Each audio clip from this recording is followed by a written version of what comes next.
Hey wonderful people, welcome to DA Tales. Today's story starts with a husband giving his wife an ultimatum.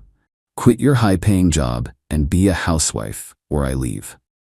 And ends with her calmly helping him pack his bags, while he realizes too late that the penthouse, the lifestyle, and the life he loved were all built on the career he wanted her to give up.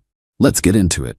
I am a senior software architect at a major tech company. 6 figures, stock options, the whole deal. I've worked my tail off for 12 years to get here. Started as an intern, pulled countless all-nighters, got my master's while working full-time. This career didn't just happen to me. I built it brick by brick. My husband works in pharmaceutical sales. He does fine, makes around $85,000 with commission. Not bad at all. But our lifestyle? That's mostly funded by my income. The penthouse we rent costs $6,200 a month. My salary covers that, plus most of our expenses. His covers his car payment, his hobbies, and he contributes about $1,500 to household stuff. We've been married for 4 years, together for 6.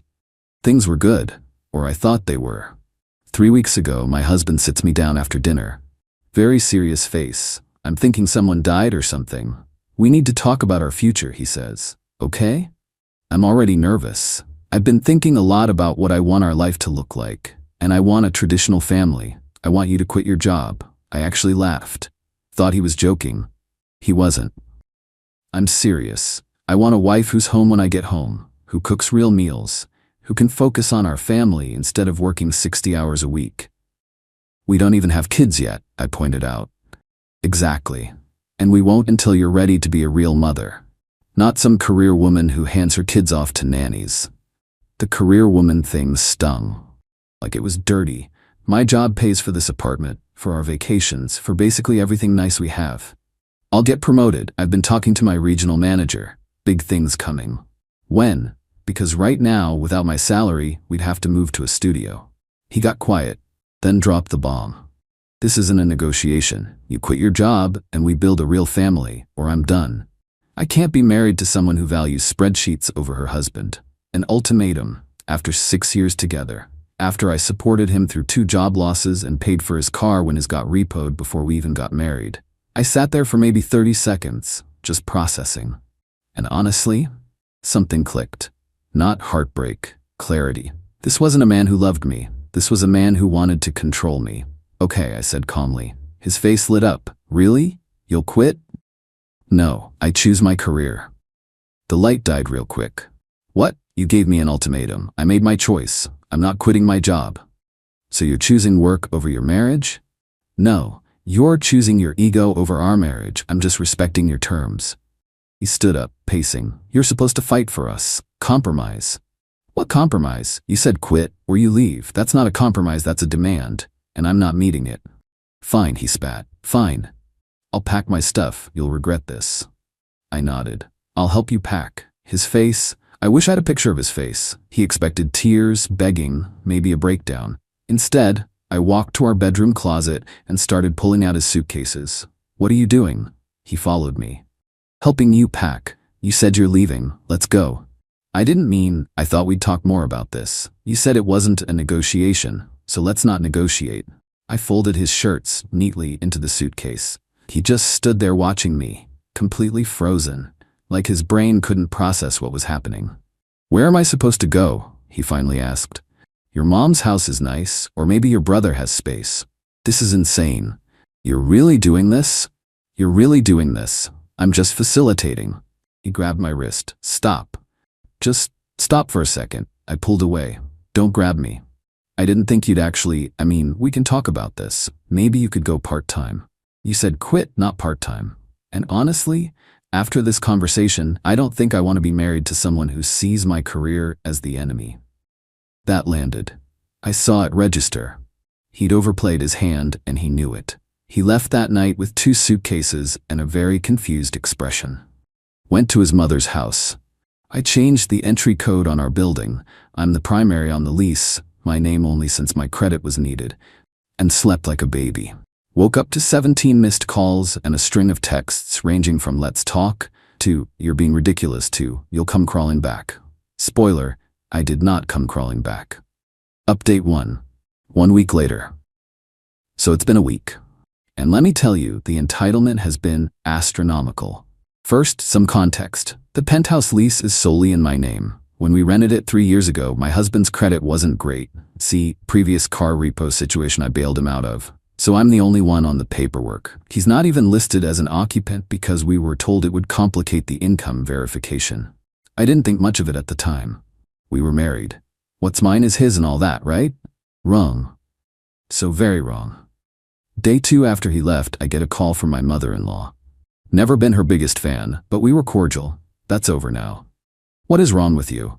No hello, just straight attack mode. Good morning to you too.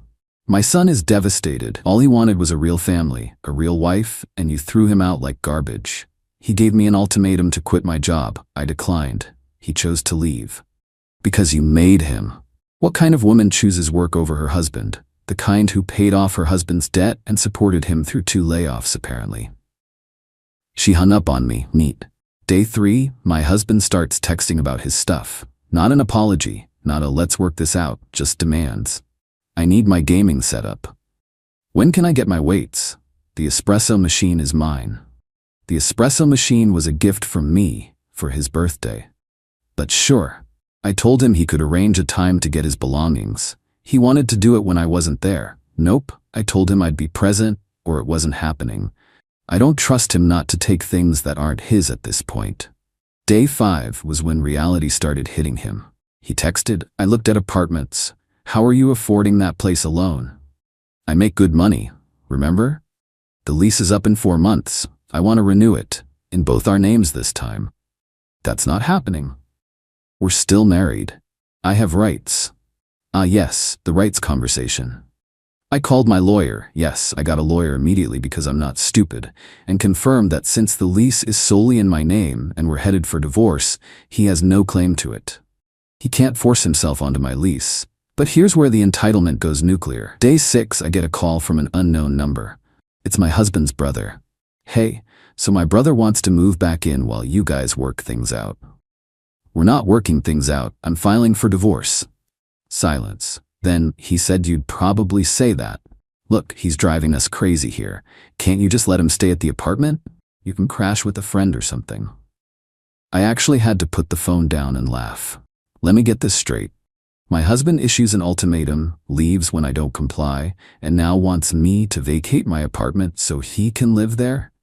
No, I said. Come on, be reasonable. That place is way too big for one person anyway. Then he shouldn't have left it. The brother went off about how I was being petty, how family is supposed to work through things, how I was ruining their mother with stress. I hung up. Saturday, my husband showed up to get his stuff. Brought his mom and brother as witnesses.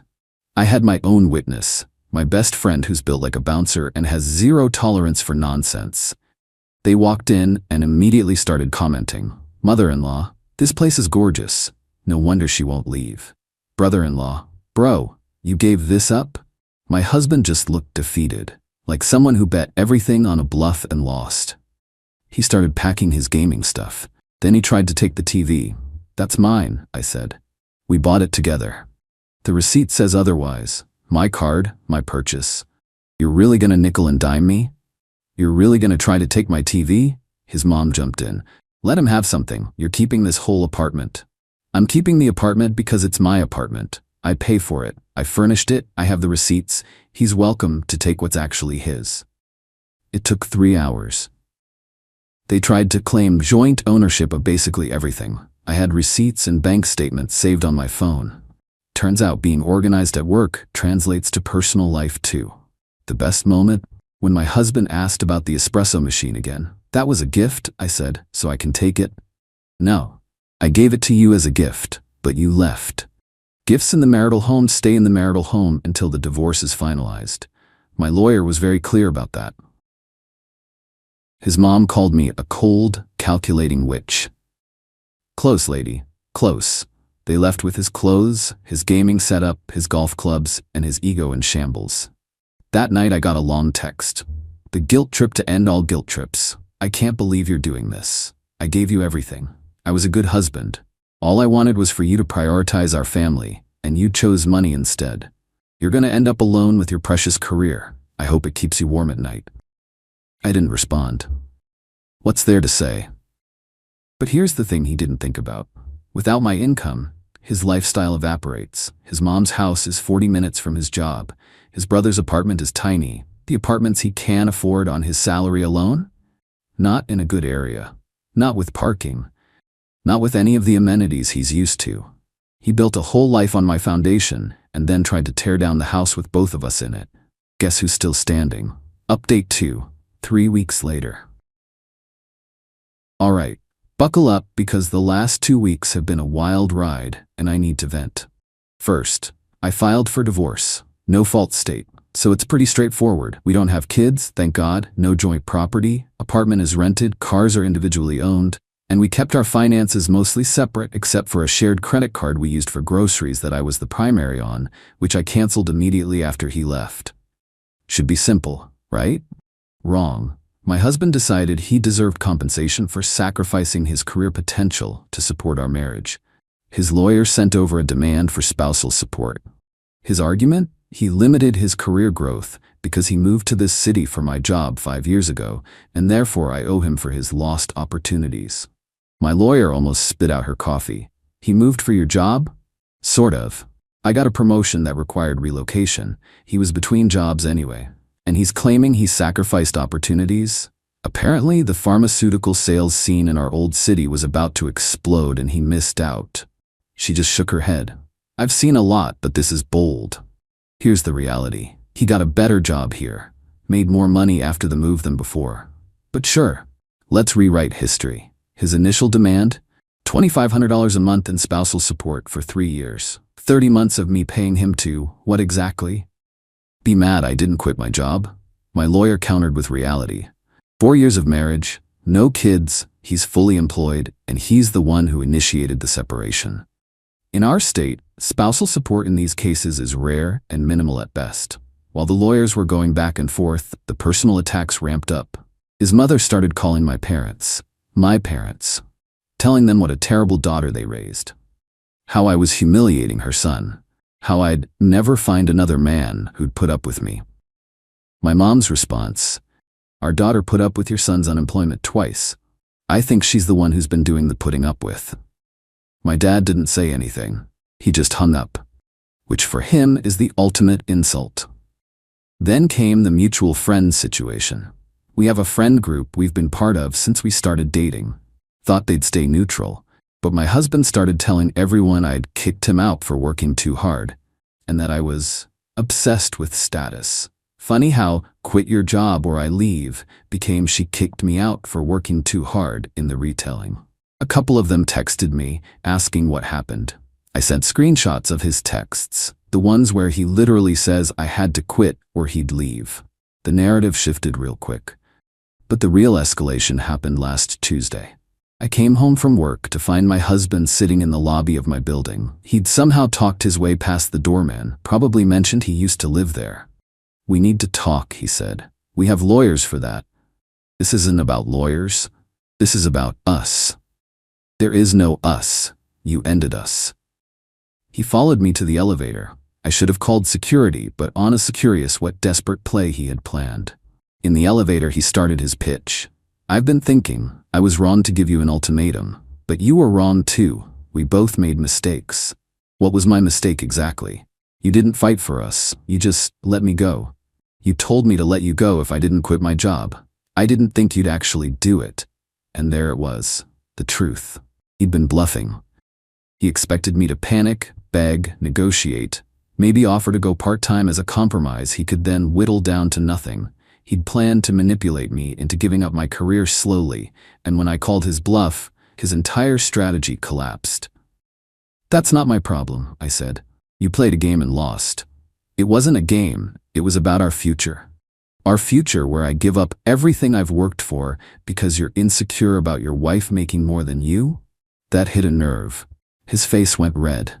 This isn't about money. It's always been about money. You wanted to control the finances by making me dependent on you. That's not partnership, that's a power play. The elevator opened on my floor. I stepped out. We're done here. Talk to my lawyer. He grabbed the elevator door to stop it closing. You can't just throw away 6 years. You threw it away when you made me choose between you and myself. I just picked myself." The door closed. I blocked him with building security that night. Final update. 2 months later. The divorce is finalized. And honestly, it went about as well as I could have hoped, given the circumstances. Let me break down the final outcome. Spousal support. After weeks of negotiation, my husband got 6 months of reduced support, $800 per month. My lawyer argued him down from $2,500 by pointing out his consistent employment, short marriage, and the fact that he voluntarily left the marital residence after issuing an ultimatum.